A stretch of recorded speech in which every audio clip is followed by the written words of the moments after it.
नमस्कार, आपण पाहत आहात लोकन्याय न्यूज। चंद्रपूर जिल्ह्यातील नागभीड तालुक्यातून एक धक्कादायक आणि चिंताजनक घटना समोर आली आहे। पारडी गायमुख येथे आज सकाळी सुमारे 10 वाजताच्या सुमारास रानटी डुकराच्या हल्ल्यात 2 जण गंभीर जखमी झाले असून परिसरात भीतीचे वातावरण निर्माण झाले आहे। मिळालेल्या माहितीनुसार शंकर लक्ष्मण मिराशे हे आपल्या शेळ्या चारण्यासाठी शेतात गेले असताना अचानक रानटी डुकराने त्यांच्यावर हल्ला केला। हा हल्ला इतका भीषण होता की त्यांच्या चेहऱ्यावर गंभीर जखमा झाल्या आहेत।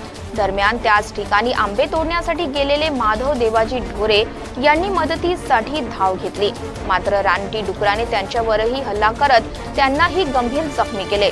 घटनेची माहिती मिळताच गावकऱ्यांनी तात्काळ घटनास्थळी धाव घेतली।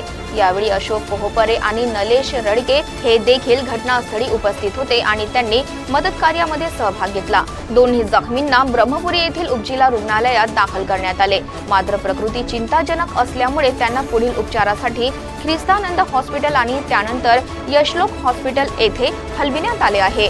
दरम्यान घटनास्थळी वन विभागाचे कर्मचारी दाखल झाले असून पुढील तपास सुरू आहे।